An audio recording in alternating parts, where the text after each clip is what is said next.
Ghost hunt at Hagood Mill in Pickens, South Carolina.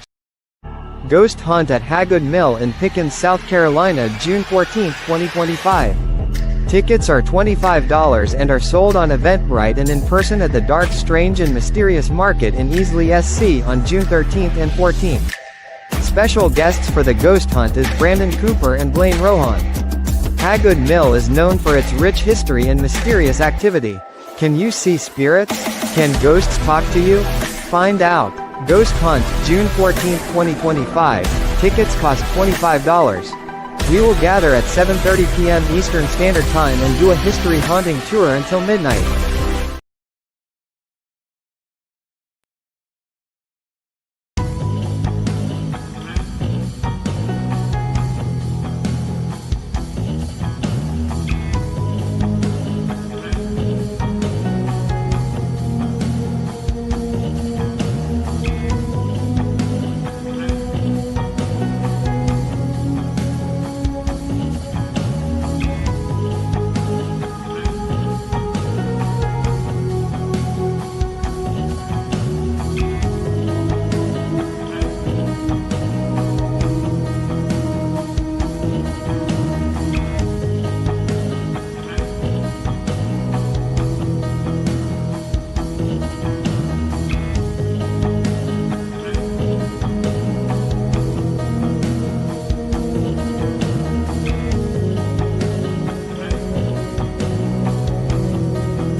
Hey, welcome to another show of OutKast Pirate Radio. My name is Chris O'Toole with my lovely producer, Gwen Johns. How are you doing today? I'm pretty good. How are you? I'm doing okay. You know, we have a really stuffed in 1 hour show. And tonight, before we get anything started, as people know, I'm pretty much into paranormal and the true crime, especially how can I say, the experiments and everything that I do, like with ITC and all that. So this is the reason why, and I'm sorry, viewer discretion is advised, but the headlines lately have been pretty disturbing, and more than, yes. Oh yeah. I mean, they touch the fabric of our belief, sanity, and tragic consequences they unravel. And I'm talking about, there's two cases, but I'm going to talk about the one case because we're not going to have time tonight, but let's gaze our eyes, in Florida. You want to go ahead and bring both the guests on? You want to go ahead and introduce them so they can get in on it? No, absolutely. Yeah. So I have two awesome guests tonight, Miranda Young and Shane McLean. And so thank you guys for coming tonight. I greatly appreciate it. Thank you. Hey guys.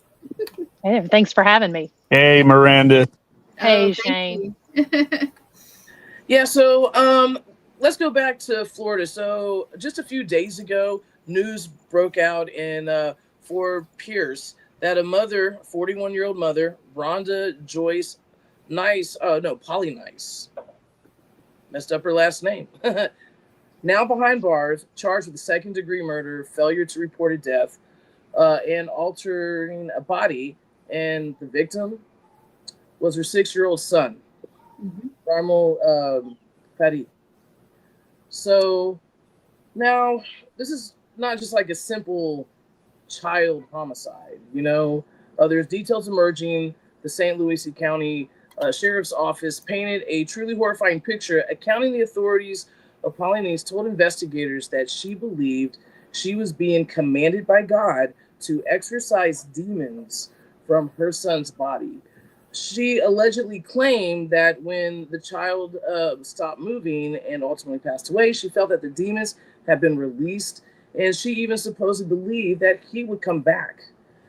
This chilling account comes after deputies were called to the home on a welfare check for Ramel because he didn't go to school for 2 weeks, so they were wondering, where he was. And when they arrived, Polynese reported and led them to a bedroom where the little boy was found wrapped in fabric and only his face was exposed. This cause of death is still under investigation by the medical examiner, but the narrative by the mother is, really interesting, because in a descent into a spiritual darkness that swallowed an innocent life. She reported that, she wasn't in charge of her own vessel, that God or the Father was controlling her, and if she resisted, she would have to pay. So it's kind of like a stark, brutal reminder of how fervent, distorted beliefs can lead to the unimaginable tragedy. But as I mean, what is your take on that, Shane?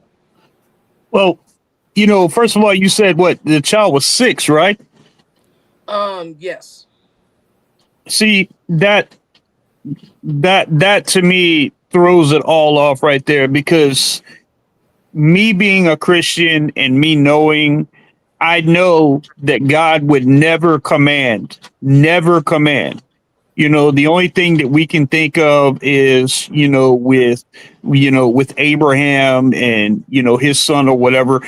Biblically, that was to really, test to see if he was willing to do that. But God would never, ever get you to do something like that to your child. And to hear that like that, that's definitely, I would definitely have have some kind of psyche, like psych evaluation or assessment or something like that, because something's not right there, and it's not wrong with the child, and it's a shame that happened to that child. But I think that child would have had a better chance if it was given the right circumstances without the mom doing what she did. So, in your perspective, because sometimes, we do associate, when it comes to, dark entities and all that can, change the behavior of someone. Not necessarily mean that it's a possession, but do you think that, there could have been that possibility where, like, the location that she was at, or even just her hysteria, if she was suffering from mental illness, can just manifest that energy, and attract, that type of, energy that, she was trying to warn off. I mean, do you believe that's possible? It sounds like to me that instead of the child attracting that negative energy or whatever that was there, it seemed like the mom probably had that.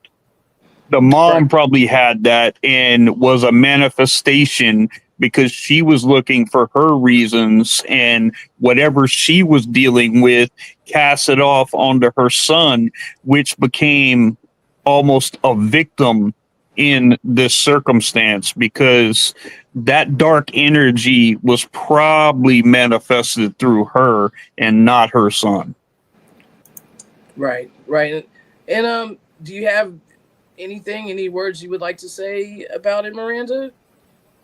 Well, I mean, it's really kind of sounds like that classic story of several of the other moms that use the same excuse of either a dark entity caused her to do this, or in some extreme instances saying that the Lord or that God told her to kill the children. And the name escapes me of the one of the latest ones that did that, but I know that there was a mom of 3 and that ended up drowning her All children. 3 of her kids. You're right. Yeah. Oh, are you talking Susan about? Smith? Yeah. No, no. Not that one. It was another one. She Yeah. was the one that I believe drowned or drove her kids in a van. Yeah, Yes. and then blamed that on somebody coming and killing them in the van. No, the name escapes me right now, but yeah, she actually drowned her children. I feel like she had 5 children, and 3 of them she drowned in the tub, and In the one of tub. them she Oh, shot. yeah. And yeah, Oh, wow. and yeah, and she said the Lord told her to do that. So to me personally, um, I feel like it's a mental illness thing that absolutely, there are demonic forces at play that can cause that sort of thing. But I think in a lot of those instances like that, it kind of just sounds like a classic um, mental illness for whatever reason. Yeah. Yeah, Yeah, and demonic forces can influence mental illnesses. Mhm. They can, especially in situations like that, because when you get a mom that's looking at a situation like that with a 6-year-old, then you have to question inside yourself, is this really God speaking to me? And if right. she was a spiritual person in that aspect, then she would have known to do that instead of taking these drastic measures, because then she probably would have realized that the dark energy or the issue that she was having wasn't coming from her son, but it was coming from her. Yeah, Right. and I don't even know if she would have the capability to realize that, because it seems like there's so far, at least the cases that, and I apologize for the dogs barking around. A neighbor Oh, pulled don't in. worry. Okay. I So got I a dog apologize barking for right now. So that. But anyways, the it seems like a when you go back and look at some of these stories, it seems pretty typical that these folks are just so deep in and so far gone.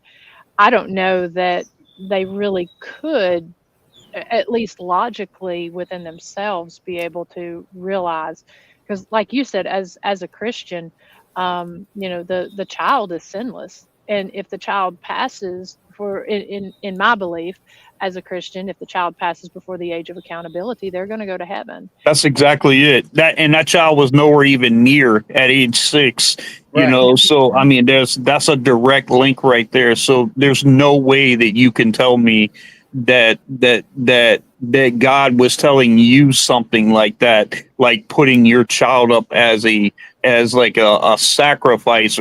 It's ridiculous. That Yeah, I don't know if y'all heard about the situation here. It happened like 18 years ago, or maybe 20 years ago now, that there was a lady named Andrea Yates.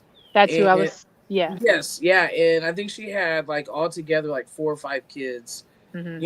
and when you like really look at the situation is, they were a very, Christian family, you know, and like she stayed home, had kids, he worked, but there were indications, if I'm not mistaken, years ago in the trial, you know, that she told her husband, like, look, I need help.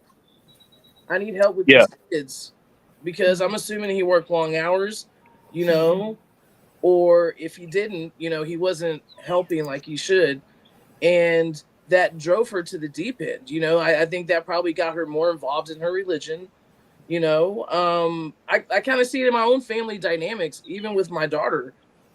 She's home most of the time. She's with the kids. She had issues in the past, with her ex. Like, hey, like I need help.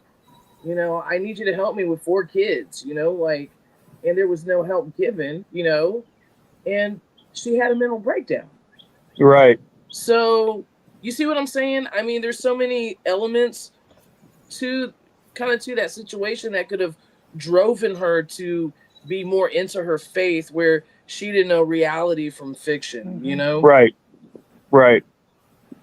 And And sometimes you have to wonder if it's an excuse too, Mhm. where it is a breakdown. I mean, it's easy to say in that instance, well, the devil made me do it. And then in this case, God told me to do it. Especially if you're very, very deep in your faith. I mean, it'd right, be interesting to know. If I'm not mistaken, I believe that she was showing signs of mental deficiencies yeah, um, well before. And I mean, I don't, like I said, I don't remember. That was the case I was referring to, and I don't yeah. remember But you all know the what? details on it. But There's a lot of people in Houston, especially where she was from, like in the Clear Lake area, that a lot of people feel sorry for her.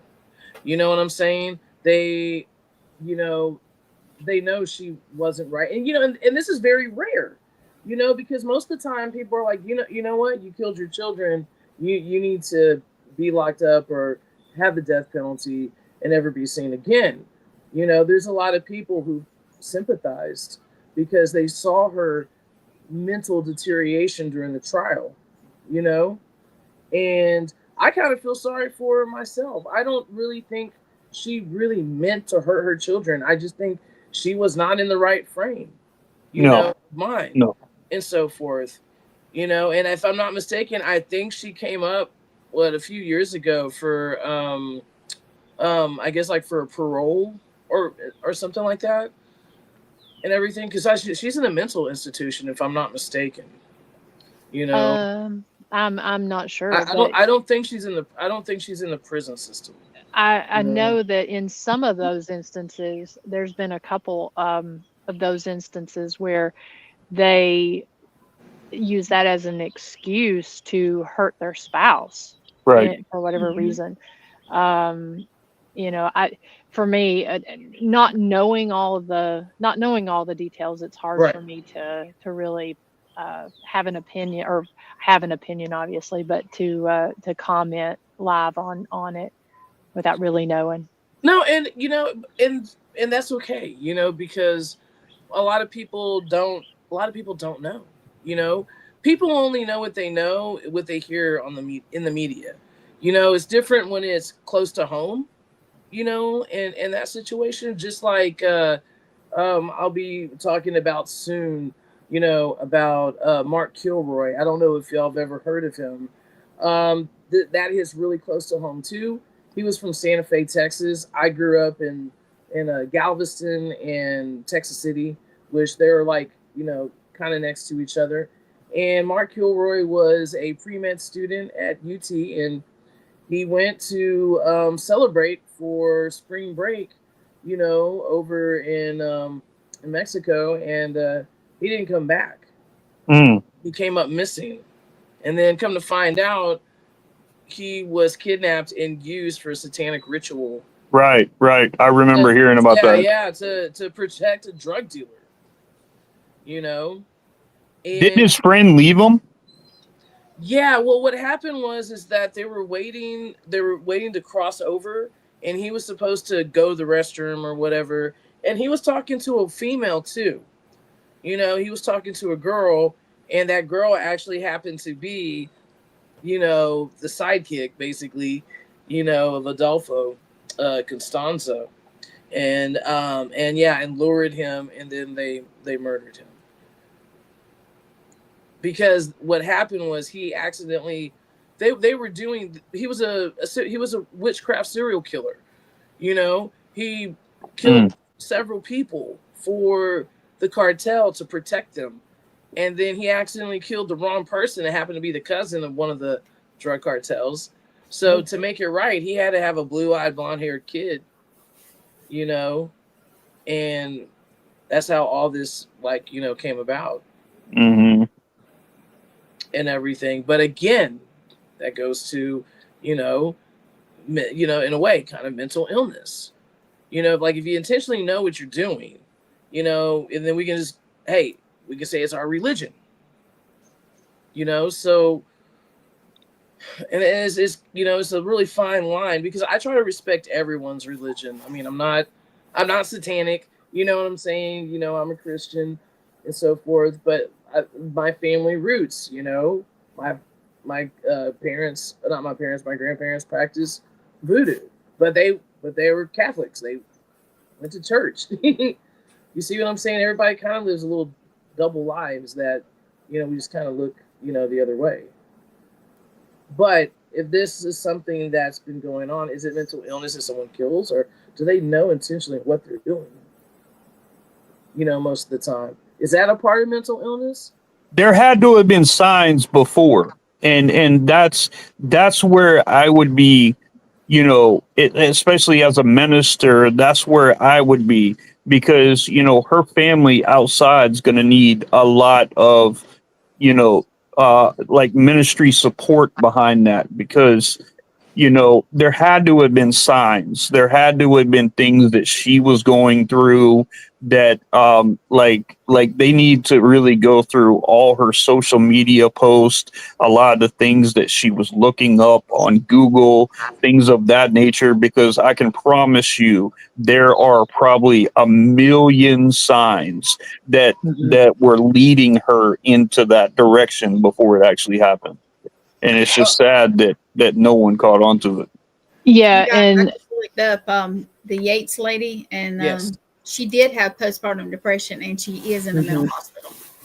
yeah, and that's why I would just kind of like to tag on with what Shane said, and kind of on the topic we're speaking of, that's why sometimes the residentials are very dangerous for just the average paranormal investigator team to take on, because if somebody is having something going on in their house, or if they if say Miss Yates had reached out to your normal everyday paranormal team that loves to do home investigations, but does and just sees it as a fun type thing, which a lot And of they people rile do. it up. Yeah, and or even at that, even if they go in and say it's not anything demonic, say it is true mental illness and not influenced by a demonic entity, then it could go in and make the situation worse if someone is not trained in a psychological background and trained in the true thing. Because I just think this is a good example of any of it when you go in, not knowing the lifestyle of the people in the home, not knowing Exactly. what the people are going through psychologically. We all in this day and time, you have a cell phone, you're a photographer, you have, a simple design program, you're a designer. We all are taking on different roles that are made user friendly because of different things. And I just think that this is kind of an example of the dangers of a paranormal investigator that could go in and essentially cause someone, if they truly do not have a demon in the house, and misdiagnose some type of mental illness. I mean, I know I wouldn't want this on me if I'm working with somebody and then all of a sudden their children have been killed and they say the devil made them do it, or the God made them do it. I just think it's a good cautionary tale. Yep. And I've had 5 cases this past year, 5 cases where I've had to go in and redirect and educate and help families that were actually told when they went in that they had a demonic infestation in their house. And when you tell a family that without knowing for a fact, then they look for any and every single sign that goes in and could make their whole family, everything worse in there. And I worked 5 cases last year of that same thing, because I do work residentials. I do help people in residentials, and I look for that, and I have a very critical evaluation when I do an interview process and things like that really tap into the mental health aspect of it. What are you experiencing? How many people are experiencing? Is there a certain time? I mean, I have a very lengthy process that I go through, and I think it's very important for anybody that if you say you're going to help somebody, don't go into a house and don't stir up the stuff and just leave, and don't go in there and just tell these people, oh yeah, you definitely have a demonic infestation because the coffee cup flew across the room. It's ridiculous, because then you're manufacturing a fear that's in these people that they're going to look at everything as demonic, including their children. And if the worst case scenario happens where somebody is injured or hurt, I would guarantee that you would be called onto the stand at that point, because then they're going to be, they said I had a demon in the house. The demon made me do it. And I just think, it is that good cautionary tale that, one, not everything that happens is demonic, and also not everyone, just because you read a book on demonology or study a little bit online, does not make a demonologist. That's it. or That's it. ex- That's it. True. So Yeah. let's go back to the Yates. Okay. So I don't know if you know, this is an interesting story. So where those murders happened, not too far from that, I want to say before those murders, there were two teenage kids who were from Clear Lake, and they decided that they were going to practice satanic rituals, and kidnapped a little girl and used her as a sacrifice, like not too far, like less than a mile away from the Yates home. Okay, less than a mile from the Yates home too, there was a quadruple homicide that happened, and for years it was never solved. And it was 4 teenagers who were brutally murdered, like in their house or in their friend's house. And for years they didn't know, who did it. Come to find out, who was there, who murdered those people, were actually a good friend of mine's cousin.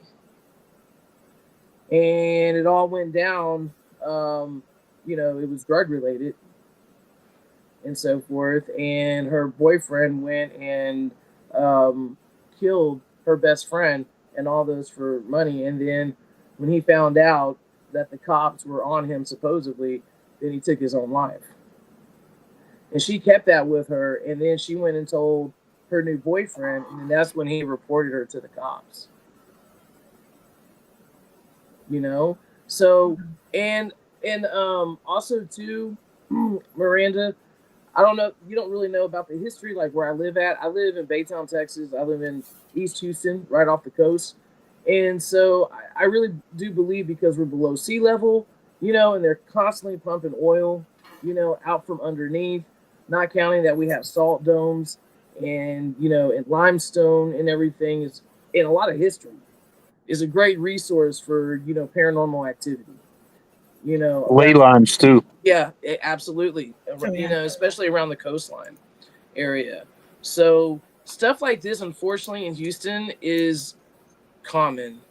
I hate to say it. It really is. I mean, we were up there for the top 10 cities, that had the most murders. And some of them are just really insane.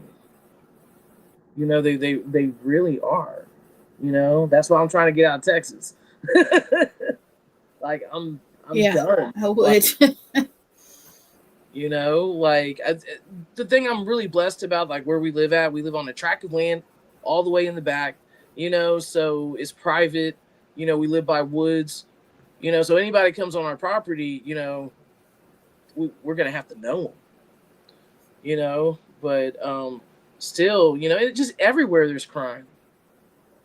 But what really influences that? Is it, because I do believe in law of attraction, do with hauntings, because maybe a death occurred in a house, right?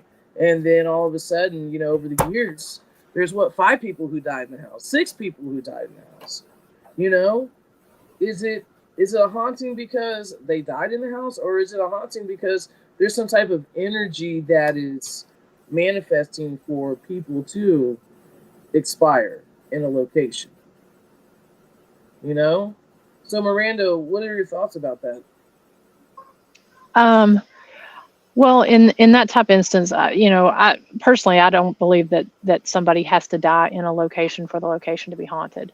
I think a lot of the time it has to do with the energy that is deposited in those locations, because you can have a positive haunting that goes along just as well with a negative haunting. Right.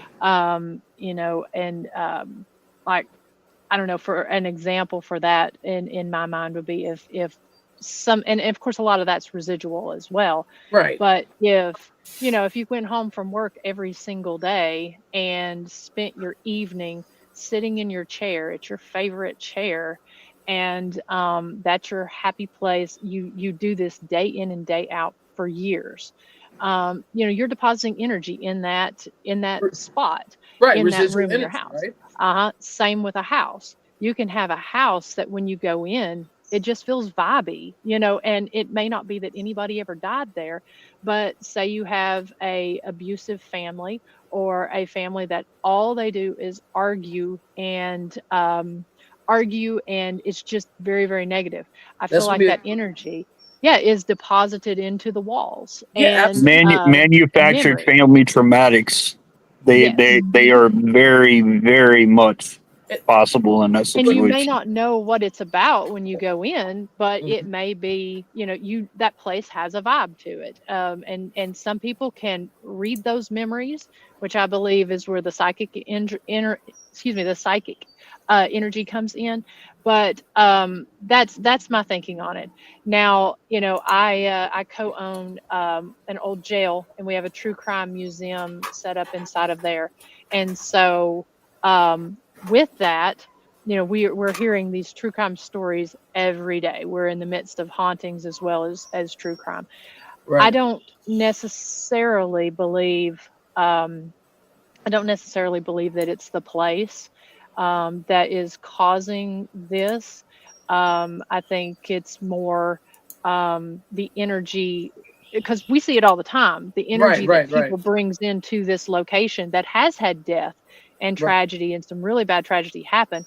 We see that, but the energy that the people bring in influence that. So I think it's more of the people themselves Hmm. that are in there. Either they're more susceptible to influence, or they are just it's the energy they have, and I believe that that's what causes that more so than a place. And I'll say one more example, and then I'll hush on it. But I've had the fortunate opportunity to be able to stay in some extremely haunted locations, and one of the locations was one that was has the reputation. I highlighted it on my series, and it had the reputation of being the most evil house in America, and there were deaths in there. There were people that I know that had investigated there that had some really negative experiences. But I'll tell you, I stayed there. I even slept in there, and you know, I did not have the same activity that a lot of the people had. But I will say the house was depressing. The house also, the lady that investigated with me, um, the conversations that we were having and such was more emotional. It was kind of sort of drug us down a little bit. Hmm. And I didn't get any of the typical responses that anyone else got. It was just an oppressive home. And I didn't get any of the responses that anyone else got until I left the room and left my recorder and a spirit box going at the same time. It drained my recorder, but the spirit box started before the recorder died. It started calling things out, like saying, I'm sorry, you know, kill, and saying things in that same negative vein, but it Right. didn't say it till I was there. So I believe the energy that I came in with was much different than some of the energy that others came in with the expectations of something evil and negative happening. And it did react when I left, but not while I was there. So I think it's more of the people rather than the location That's itself. it. That 100%, and that's so well said, Miranda. So Absolutely. well said. And I try to tell teams and everybody. I said, you know, grounding yourself, protecting yourself before, during, and after when you're going in is so very important. And the energy that you bring into a place absolutely matters how things go in your investigation. And if that's not checked at the door, if you like you really have to know if someone's going through something like really, really dark or something deep inside, then you probably shouldn't have them on your investigation, because it can make their situation worse, and Oh, absolutely. it can make the whole situation for everybody else around them worse too. That's very Yeah. well said, Miranda. I appreciate you saying that. And Thank you. Miranda, and like, no, you're on spot, especially about like residual energy. That's what I basically do on my off times. Like, I study frequencies, especially residual energy and intelligent energy. I created a device called the Havlin Nicola. Basically, it's like a souped up spirit box. and but it uses a customized brainwave frequency. So once you're attuned to this brainwave frequency, and also to using crystals and so forth like that for conduction and all that, you pick up residual energy a little bit better. You pick up intelligent energy a little bit better, especially if you're a psychic medium. You're able to control that energy, and I'm working on something more advanced where you can get a clearer reception, basically by using analog components and everything, organic natural components. So Like an ovulus. pardon? Like an ovulus. Yeah, I guess You said analog. That's the reason well, why I'm saying. yeah. Well, analog in the sense of yes, when it comes to electronics, analog, but also too using natural resources like water and frequency and all this stuff, and crystals, because crystals release a certain vibration, a certain frequency, and those frequencies can attune to the intelligent energy around you, even remotely, because I've used it several times remotely, especially with Lee and Blaine and all that, in the past. So, and look, and if y'all ever want to like play with it yourself, you can do the Haviland Nicola method. I can send you an unlisted link, to the frequency. You get attuned to the frequency. You use use two speakers, wireless speakers. You have one playing the frequency, and then you have one using, I highly prefer the necrophonic ITC. You put it together, and so you let the frequency start feeding into each other. And so it works. When you're able to, and when you're able to do it, write down a name or write down like one syllable and concentrate on that word. And I'm telling you, that word will come out of the speaker because it's picking up on your brainwave activities. So my thing is, if spirits can consciously hear what we're thinking, internally know what we're thinking and how we're feeling, how we can do that in reverse, so I was able to do that, but also too, not only, we're able to tap into other people's consciousness as well, this could be used for medical, because when I was in ICU, I couldn't speak. I was intubated. I asked my wife to bring the Haviland Nicola. I was able to communicate with the nurses just with my mind, with this audio box, just by doing ITC research, listening to, like you said, residual energy, intelligent energy. But residual energy tells you almost everything you need, to me, I feel, more than intelligent energy does. Because residual energy doesn't lie. It can't. It has no intelligence. It's just a movement. It's just a, it's just a repeat.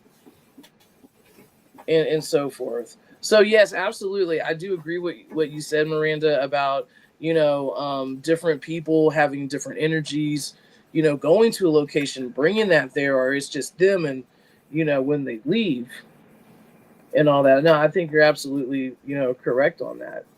And so, look, everything was last minute, and I really appreciate you coming on. And so I was checking out the Ghost Biker, okay? And I'd like looked at your, Facebook page and all that, and that is like really interesting. I really look, man, if I was on a bike, okay, I would definitely do that.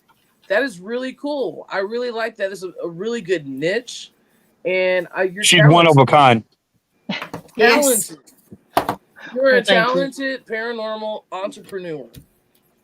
Like, Well, thank you. Totally. And she has the jail and everything, so she's really putting it out there. So tell me about your organization. Tell me what you do and what you love about it, and the experiences that you've experienced. Well, first off, thank you for having me on tonight. It's been one of those things that I've as far as the motorcycle, it was really just a natural fit because, for me, there's no better way to ground myself and get kind of in that correct mindset. I don't like to go in if I'm stressed, if I have any other focus other than going to do that investigation or going to Right. establish communication. So it was a natural fit for one. And then also, I really kind of treat my investigations kind of like I treat motorcycle riding. You have to have a respect for the machine itself and for the dangers that are out there in the Right. investigation, and you do have to be solely focused on that. So I really kind of parallel my investigations with that type of style. And so yeah, it was a natural fit. Plus, it gives me the opportunity to really go in and reach a more mainstream audience. That when people hear you're a paranormal investigator or a ghost hunter, a lot of the time they either look at you like you're the strangest person out there, Yeah. Like you or have three heads and four eyes on each uh-huh, one. Yeah. Mm-hmm. or the most fascinating, Yeah. but I Yeah. can guarantee you most of the time when I do different Harley events and different motorcycle events, most of the time you may have people that don't necessarily believe in the paranormal, but they definitely believe in the unexplained because most of them have experienced something unexplainable in their Right. travels or visited somewhere that was interesting and had a fascinating history. So Ghost Biker Explorations was kind of started as a love for travel and a love for the destinations that are a little bit lesser known. And so I had been investigating for about 8 years before I went off on my own and established Ghost Biker Explorations. And so now at this point, we finished season 7, working on getting season 8 in the works, which will drop in October. Nice. And when I'm not doing that, I am at the historic Scott County Jail in Huntsville. I completely back in 2020 left my corporate world of doing as a marketing executive. I left and moved back to my hometown and established a company with my best friend and business partner, Dr. Christy Sumner from Soul Sisters Paranormal. And we opened up a true crime museum and a paranormal Nice. research center there at the historic Scott County Jail. So we have something for everybody. If you like true crime, which true crime, I'm like you, it's so fascinating. It is.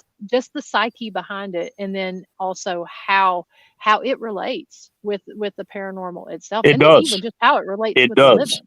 Yeah, Oh no, absolutely. yeah, absolutely. So, a few years ago, I actually did an ITC session tapping into consciousness of Dean Kroll, the Candyman serial killer here in Houston, the Houston mass murders.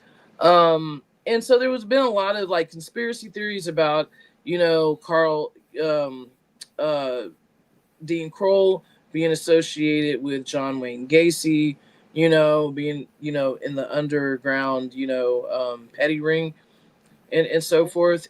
But, all this stuff that happened, they found the bodies in my hometown in Galveston, and we feel that there's still bodies out there, that he still has more bodies that are not, accounted for. And so where he passed away or where he was murdered was actually, it's probably maybe like 20 minutes away from me, and this house was like rented out for years. They renovated. And then recently last year, they went and demolished the house, I guess, because of the stigmata to it, and now you can go for a trail. But, I tapped into his consciousness and everything that, happened kind of came through, like you can hear his residual energy. You can hear his thoughts. You can hear the conversation with his mother. Like, I think his mother knew something about it. You hear him say, "Get the board." And they had a torturing board, correct?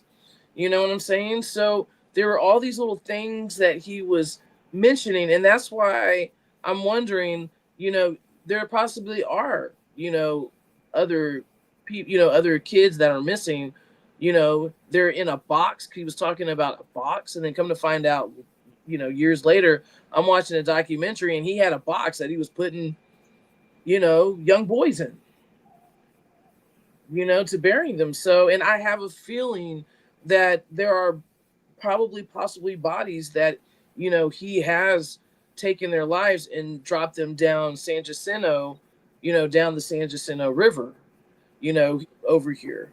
I mean, that's where, my wife's aunt's body was found. She was murdered at the age of 14, by her boyfriend and by his brother and all that. And that's just and then they became serial killers. Mm-hmm. Yeah. So the little brother kind of, went through the loop, in the Texas loop, and really never served time much. And come to find out, this whole time, till he got caught, most likely he was killing other people and all that. So, I mean, there's craziness, everywhere you go, unfortunately. But these are things also too that people just put in the back of their mind, and these victims are just lost in time.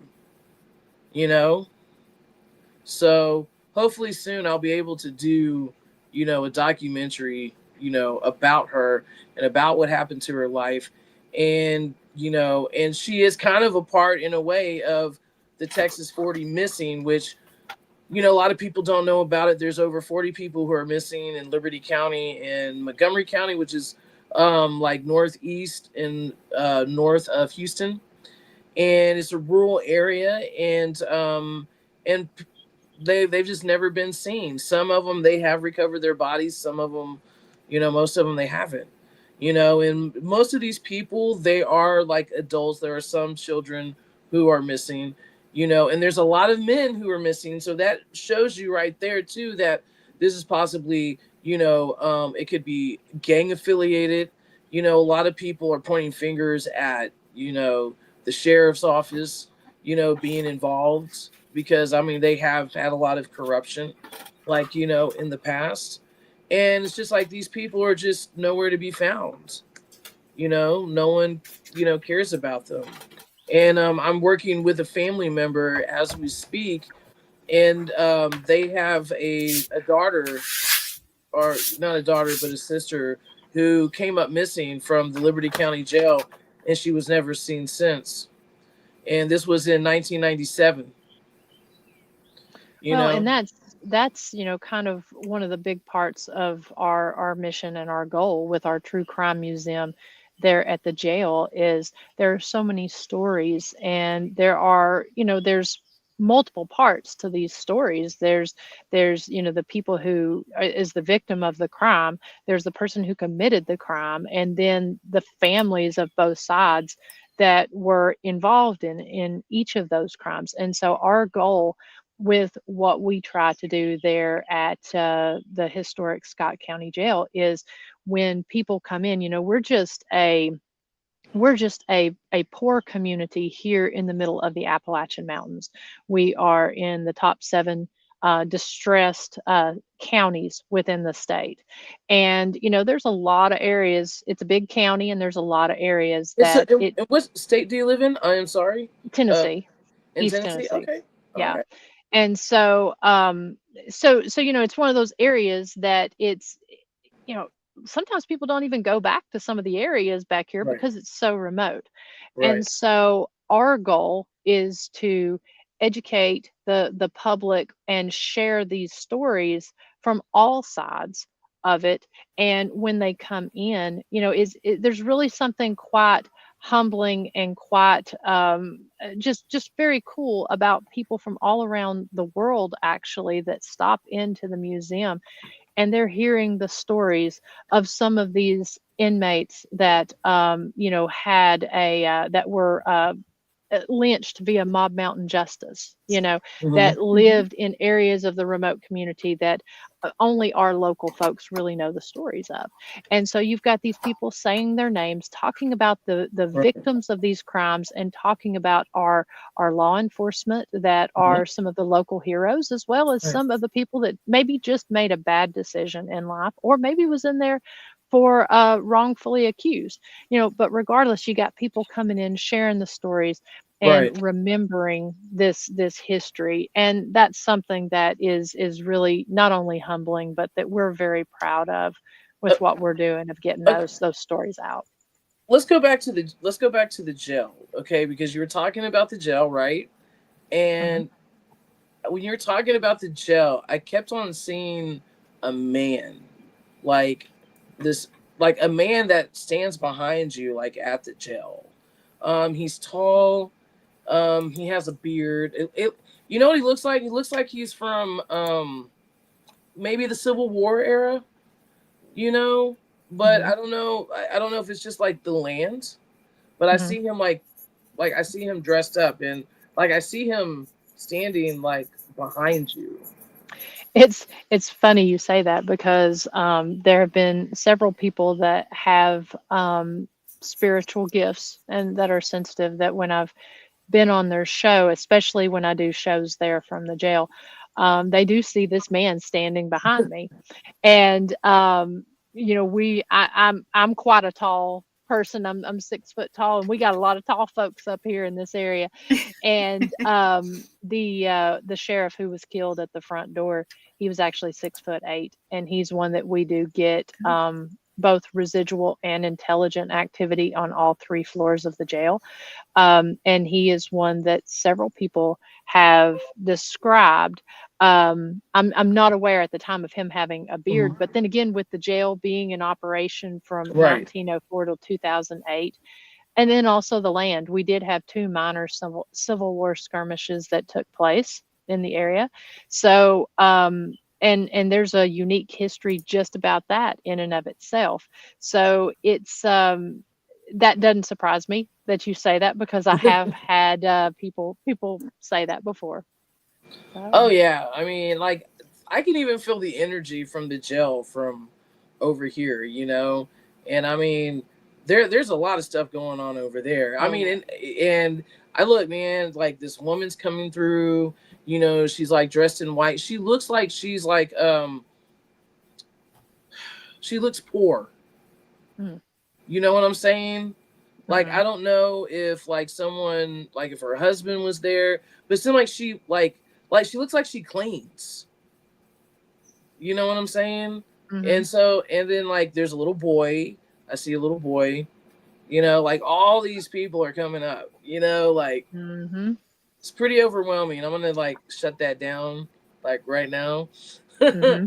Because they'll come home with me for a few days, Mm-hmm. and things will just start happening crazy at the house. They always do. Well, and it's funny. I see the comment that Nancy says of how they protect the keepers of the jail. Yeah, We there we look go. at them. Our job and our goal is to get their stories out there, and Right.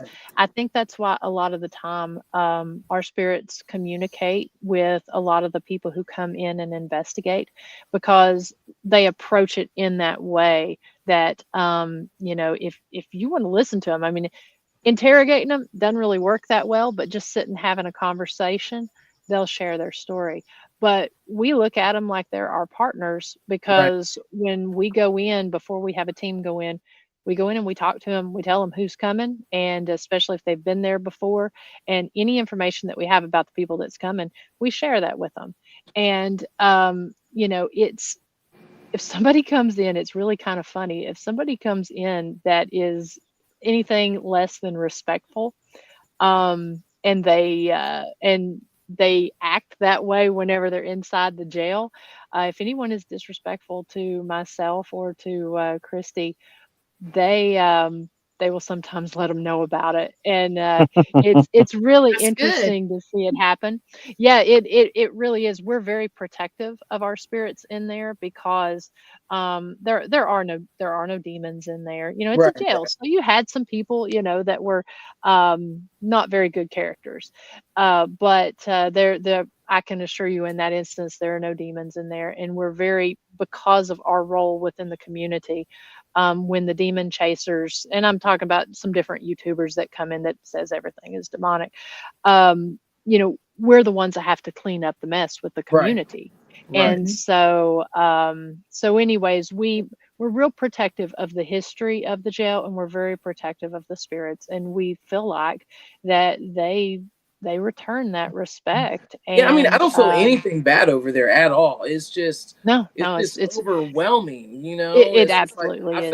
I feel like I just walked in it and it's just like, you know, it's like a whole bunch of hyperactive kids, you know what I'm Hmm. saying? Like, hey, you Hmm. know, just kind of like Hmm. that type of energy. Not saying like they're doing that, you know, but Oh, no, I know exactly what you mean, and we've had other people come in say the exact same thing. You know, it's a very interesting place, and I think in part because we are sort of a forgotten area in the state. I think that they want to step up and show that it's like, hey, you know, yeah, you've got these great places, these big places that have a big reputation. We're a small place with a big haunting and with big stories to tell. And if you just come in and listen, they'll talk to you most of the time. It's a really cool thing to experience. And I feel we're able to really do Also, I some know you true have some research. footage. Oh, I was just going to say, I feel like we're actually really able to do true research because between Christy and myself, we're in there every day from 16 hours a day. And so we hear what people capture and we experience what we do. And we've really been able to do true research with this. man, I would love to do some CITC research there. I know I want to go. I've talked to Miranda about going there also. You know, I definitely want to come and see that place. We'd love to have y'all. Yeah, because I Yeah, beat we the do hell out too. of over here, like, you know, doing CITC research. Like, they have no problem where I used to live talking to you, you know? But I'd rather go to different places because, you know, I would love to hear stories, you know? Because, I mean, when you listen to residual energies, like listen to a radio of the past and all that. Well, talking about past, I'm almost past my time. Thank you so much for coming, We Miranda. got a Thank few you so minutes. much for Shane. What would you say? We got a few minutes. We have a Can you few hear me? minutes. Yeah, I hear you. Yeah, we got a few Okay, wait a minute. What's your time minutes. code? Because I'll tell you what my time code is. Hey, Nancy, thank you for Oh no. being responsive. Thank you for everyone, like, you know, watching us tonight. We greatly appreciate it. I greatly appreciate y'all, you know, spending time with us and with these beautiful people, you know. And so sorry that looks all psychedelic, like y'all took a whole bunch of mushrooms and all that. I got a little puppy. I didn't want to put my good light out because I would cry if she broke it, you know. Thank you. Oh yeah. Yeah. Yes, thank you, Bob. Thank you for, like, you know, for your comments. Sorry that we couldn't, or I couldn't, you know, respond back to you, but thank you so much, and I will definitely accept your friendship, Bob, pretty soon, in a little bit after this show. Like, wait a minute, so Gwen, like, what is your time code over there? Like, Yep. you know, we said we only have a few minutes. What I was saying was, yeah, we do. The next show's not till 9:30, so you don't have to be exactly on the minute. You know, we go over a little bit, so it's Oh, okay. okay. So, is there any questions that y'all would like to ask Miranda? You know, we got Q&A. Yeah, well, first off, I agree. Thank you all so much You're welcome. the questions and your wonderful comments. I'm really humbled by the very positive and kind comments there in the chat room. So I appreciate that. And to everyone that tunes in and watches the shows and interacts, it's so wonderful, because time is something that is just absolutely so precious. And when somebody chooses to spend that time with you, that really means a lot. It makes networking a lot worth it. Absolutely. Absolutely. Yeah. And you know what? I'm extremely And Miranda, blessed. you're always an excellent guest. Yeah, Well, you thank always have been. I've been on your show a couple times. You've been on Sorry. mine a couple. Yeah, Well, let me tell you something. They've been talking about you this whole time, and like, Miranda, like, you are a saint. You are an Yes. angel. Like, you have to have her. And I'm like, okay, I gotta have her on then if that's the case. Like, see, that's what I love about like working with y'all. Like, we're a family, we're a team. We get together, you know what I'm saying? No one's trying to be better than the other person. We're always out here willing to help. Nope. And we're out here Not at willing all. to help any people in our audience, as well. So, this, it's a complete blessing. And so forth. Because as we know in this community, there's a lot of backstabbing. There's just a lot of hypocritical stuff. I had to deal with some of that today, I tried to nail a bunch of them points about that in every single show that I have. Do I not, Gwen? Do I not hit on that? He does. No, Every absolutely. single show. It's Yeah. just that I think people they need to shift their focus and focus on what their goal is. It doesn't matter what, we all have and I'm not even talking para-unity, because that's a whole thing in and of itself. But I mean, we all have something to contribute. Exactly. We all have something that we can contribute to this paranormal journey we're on. And it's always different. My paranormal journey, why I got into this, why I'm still in it, and why I am fascinated and driven by it, is going to be different than Shane and Gwen and Chris. It's going to be completely different, but we all have something that we can contribute. And we can all go to my jail over there, and on each there separately on a different night, and do the same experiments, ask the same things, and we're going to get different stuff. And it's going to be because, again, the energy and the approach that we bring into it. And so I think that, you've got ego, you've got jealousy and all this, but I think set all that stuff aside. I don't even, you just do yourself a disservice whenever you focus on that. And so I just feel like if people would set a goal of what they wanted to accomplish and not worry about someone else. If you don't get along with them, that's fine. That's okay. Or if somebody's doing something different, or somebody has something good, that's great. Be happy for them, or don't, but don't let it overshadow what you're trying to do, and focus on that. And just don't worry about other people. That's what I've always thought. I'm the type of person, man. I like to encourage everyone. You know what I'm saying? I want everyone to succeed, in their journey, regardless if it's paranormal or not, but you do have like really people who are just like, I don't know what their problem is. I had a friend who posted like happy Pride or whatever, and she had so much hate coming to her and just nastiness, and then some of these people were gay, and they were attacking her like, don't you stand up for me and all this stuff. And I'm like, whoa, like I felt sorry for her, and I had to put a few people in their places, because the thing is like, regardless what you like or what you don't like, we all work together as a team. You know what I'm saying? I have friends who are big Trump supporters. I have friends who are not Trump supporters. You know what I'm saying? We learn to agree to disagree, and we just, kind of keep it as that. But just to spew hatred out to other people, to make them feel bad because it makes you feel better about your insecurities, is not okay. And I really think that we should, really construct like a paranormal ethics committee, you know, where we can vote for people to be on this committee that shows trustworthiness, you know what I'm saying, and non-bind, you know, and not be non-biased. And I think with that, you know, organization and all that, that can really help a lot when it comes to like paracons and everything like that, because, you know, if they go through the association and so forth, you know, like we can try to prevent much possible of, you Yeah. know, of any type of mess up. You know what I'm saying? Everybody can be harmonized. Yep. You know, if something's going on, then they just tell us and we handle it. You know what I'm saying? And you have, you know, steps of prevention of doing that. Everybody got to get along.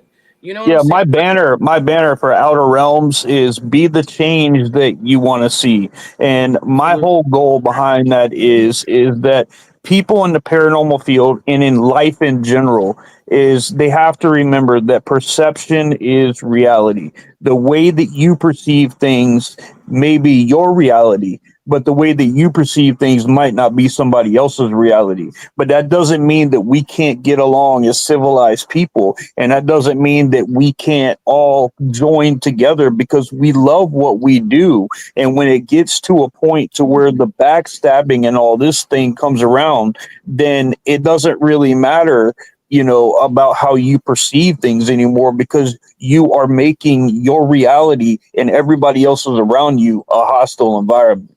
Right. And, you know, and it's all about people trying to achieve that 15 minutes of fame, you know, and the reality part of it, there's only a very few people who actually make great money doing, you know, this for a living. You know what I'm saying? And most of that is being an entrepreneur and finding a niche.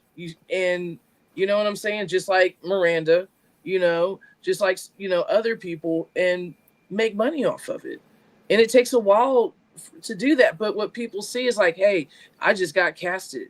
You know, I'm gonna be, you know, I'm gonna be on HBO Max or whatever. And then it's like every time they get casted or they start getting a bigger head, you know, like I've worked in the entertainment industry for over 25 years. I work for motion pictures and film. I've done it all. You know, I've worked with a lot of celebrities and everything like that. And you know, it's just like they're working too much on something that they're going to be disappointed in the end.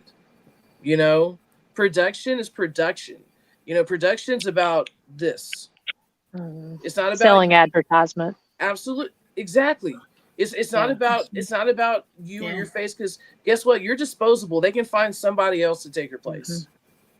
hmm You Yeah, know? and And they again, will. I think that goes back to, you know, what is your end goal? What is your paranormal Yeah. journey Yep. about? You know, some people it's just about a group of friends getting together and going into a haunted location. Some, like with myself and my business partner, it's about promoting tourism to these different areas and using the paranormal to get a different group of people into some of these museums or some of these places that might not come for the history, but would come for the paranormal, Yeah. you know, or even the storytelling. And then some, it's a matter of helping and going from the religion side of things, the spiritual side. So it's all about that. And there's nothing wrong if somebody wants to be the next Bagans or the next TV star or whatever. That's fine. That's fine. But own it, know it, and own it, and don't, you know, Mhm. don't come back. And I mean, I could care less about TV. That's why I produce my own stuff and I have control that way. But if somebody is able to get a spot on TV, I'm not going to begrudge them. That's Right. absolutely fine. And I don't think anything less of them either, because, um, you know, again, their goal may be different than mine. And I think that that's what makes us all beautiful, is the fact that it is something, it's all different. And Yeah. that makes the pieces make the whole. No, no, absolutely. Well, Absolutely. let me say this real quick, if you don't mind. We're going to have to scooch over here because I got the other show to get to. But I want to thank everybody for coming, everybody for watching. And, you know, I want to say, and on behalf of the network, which is me and Lee mostly, and our people, of course, Chris, Shane, and all the others, we work together as a family. And I call it a flow, and people go, "Oh, you're so crazy," but it's a nice flow. And Miranda, when we have you on, it's wonderful. I saw Sonia on here. I love having her on. She's awesome, and everybody else that we've had on, I've had very few negative guests because we kind of filter those out. Yeah.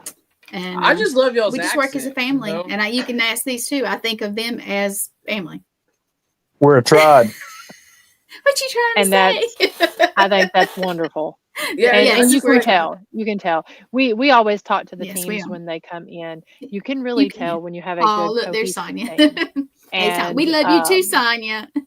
it makes a difference. It makes a difference in the activity they get, and it makes a difference in just the whole. And so yeah, surround yourself with a good circle, because it will be important in the end when you don't. It really is.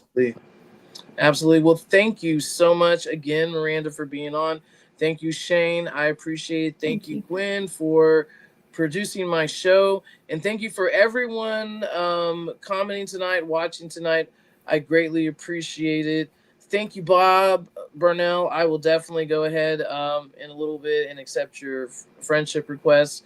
And so far, I haven't forgotten about you. And thank you for everyone. You know, like, seriously, it really means a lot to me, because I really don't put myself out here. You know, if it wasn't for Gwen, I would not have a show. You know, I like to work behind the scenes. I like to help other people like you, Miranda. You know what I'm saying? Like doing like you know, digital work and film work and so forth. So, you know, for me to come out here and not help other people and, you know, do stuff for myself is just weird. So, but I do appreciate y'all, and I appreciate everything. So good night, everyone. I'm going to stop appreciating now. And hopefully I will have you soon again, Miranda, because it was a pleasure. Miranda, good seeing you again.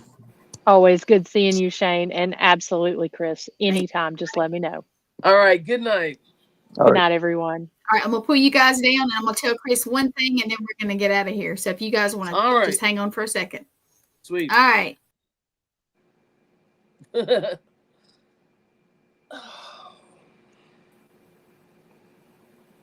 Okay, here we go. All right. Okay, I'm so glad you have the shows. I really am, and we're gonna try to get more guests, more interesting, more variety, and all that on all our shows. So, but thank you guys, and everybody. You guys have a good night. We're gonna get out of here. Yep. Join us next for Nathaniel Elwell's show. Yes. So, have a good night. Yes. Hey, dog. All right. Good night.